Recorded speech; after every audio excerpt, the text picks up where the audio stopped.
What's up, Caribeque family? I'm CJ and I'm back with another video for you today. We're gonna be putting a big old brisket on our Weber Kettle coming up.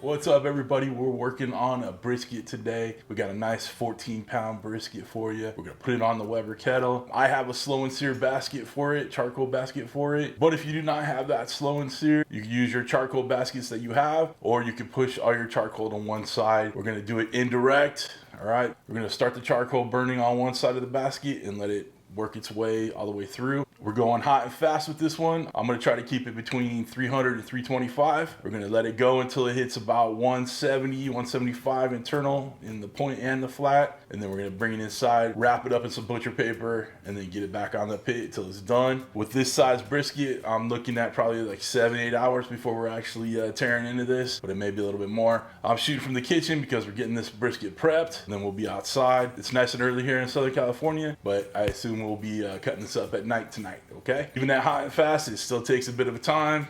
Not quite low and slow, but it's gonna take us a few hours, okay? Now, I've already trimmed off this brisket. I did that last night because I wanted to do a little dry brine on it. So I took off all the fat on the point here because there's plenty of fat running through there. Left a bit of a fat cap on the flat. On the other side, we cleared off all the silver skin and little craggly bits. Shaped it up, trimmed it up real nice. All right, so what we're gonna do next is season it up with the AP rub and the big and bold beef rub. All right. We're gonna do a heavy coat. We're gonna build a nice bark on this bad boy. Okay, so let me get you guys down to the brisket level, and we're gonna season this bad boy up, and then we'll get the kettle fired up, and then it's just a waiting game. All right, come on back. We're down here, brisket level. First thing I'm gonna do is put a little binder on it, just so the rubs stick a little easier. Just using a little W sauce. So I mentioned earlier that we did a dry brine on this. Basically, that's just adding salt to it and letting it sit uncovered in the refrigerator overnight. What it does is kind of pulls out some of the moisture in there, and it sucks back that salt flavor in there. Now, we're gonna add a decent coat of the AP rub. We're gonna go pretty heavy with it. This is a big piece of meat, so we can take it. Make sure you get all the sides, and get it patted down. Good thing I came prepared and got a second bottle ready to go. Before I flip it over, we're gonna add the beef big and bold rub. We're gonna do a good coverage of it on here. On this one, we're gonna do fat cap up, fat side up, okay? The heat in the kettle will be coming from the top, so we wanna have the protection of the flat on the top, okay? So that's why we're putting fat cap up. We flipped it over, started off with the AP. And again, don't be afraid of seasoning, okay? It's a big piece of meat, it can handle it. We're building that good bark. And then we're gonna go back with that big beef and bold. Plenty of seasoning, plenty of rub. We're gonna let this sit and sweat for a little bit while we get the kettle fired up. Okay. Team, we're done seasoning it up. Let's get outside, get that kettle fired up, right? We're gonna use a little cherry wood in there, I think. Cherry wood goes great with brisket, all right, so we're gonna get them going. The cherry wood will provide a nice color, good flavor, not overpowering. It's gonna be money, all right? So let's get out there. Team, we're outside. It's a beautiful Southern California day. I'm excited to share this with you. We're gonna go ahead and set up the kettle right now. We just have some Kingsford Professional in there. This is a SlowNSear, if you're not familiar. So what this does is essentially acts as the charcoal basket. We're gonna start it at the far end, let it come up to temperature. Got 2 pieces of cherry wood. Got another one set aside for when these get burned up. All right, this little deal right here is a water trough. We're putting hot water in there, and this is gonna help keep it moist, add more moisture to the air in the cooker, and we may refill that as we go, just depending on how long we gotta go. I have a drip pan, just in case, it keeps it a little cleaner in there, but this is how we're gonna get going. All right, we're gonna get those tumbleweeds fired up. Okay, we'll let those come up. We'll throw a couple pieces of charcoal on there. Once this end gets pretty lit and start getting that white ash on there, we'll add the brisket to the kettle. Team, this is really simple to do, okay? Don't be afraid of a brisket. The kettle is perfect for doing a brisket. I'm not gonna put 10 probes in it right now because even though we use 170, 175 as a guideline, for internal temperatures to pull and wrap. I'm looking for color and bark on there. We want a nice dark bark. That's gonna happen with all the rubs that we used, the cherry wood, the smoke. It's gonna be amazing, okay? This is the easy part, it's the waiting game. We're gonna give it a couple minutes, we'll get the brisket on there, and then we're just gonna let it chill, have a couple beers, enjoy the day. All right, come on back. All right, our SlowNSear is going. We're gonna add our brisket to the kettle. Got the point over here towards the heat side, right? Flat over here. It's gonna get a nice convection cook. Fat side up, looking good. Now it's just a waiting game. Okay, we're gonna get the lid on. I have the vents open about halfway to a third, give or take.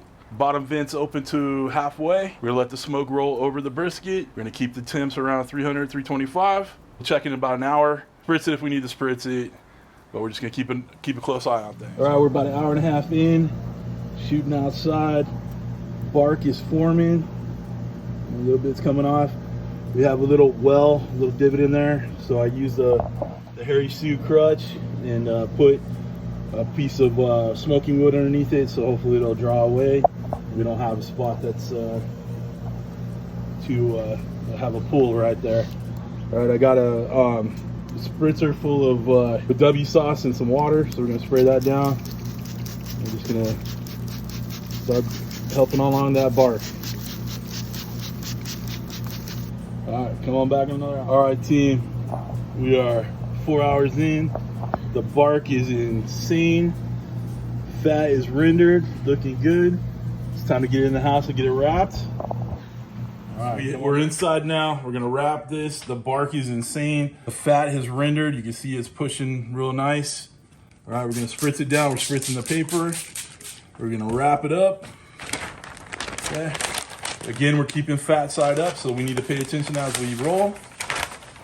Okay. Try to keep it as tight as possible. All right, fat side's up. I'm just gonna tuck this on the bottom. Okay. Nice little package you can send to grandma. All right, guys, we're back on. We're just gonna let this go. We're gonna temp it periodically. If you have a temp probe that you wanna put in, you can. But I know that we got at least 3 or 4 more hours. And then we'll check for temperature and tenderness. Okay, come on back. All right, it's feeling tender, going in like butter, and that's what we want. You can see it, we're 204, 205. The point is 207, 208, 209. All right, so we got, it's a little hot, but it's probing tender. So we're gonna get it out, get it wrapped, and let it rest for a couple hours. We're done, we got this thing rested. We gave it 2 hours of resting time. So we got it in the paper still. We're gonna rip the paper open, get it on the cutting board, slice it up, and we'll check it out. So come on down to brisket level. Let's check it out.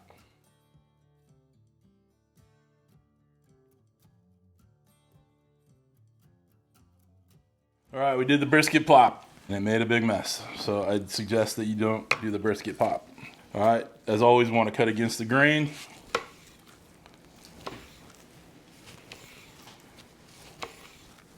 Let's pull a piece off, check it out. The bend, you better bend, but it's all right. Pull it apart nice, looking good. Take a cut out of the point. Juice is loose. Don't squeeze your brisket, but if it's flowing, you know it's going. Oh, looking good. All right, let's try these bad boys. All right, y'all, it's time to take a bite. Guys, try the Big Beef and Bold with that AP on your brisket. You're gonna love it. Links down below for Caribeque.com. Please hit that like, subscribe, comment down below, all that good stuff. Till the next one, thank you for stopping by. Thanks for queuing out there with Caribeque. Cheers.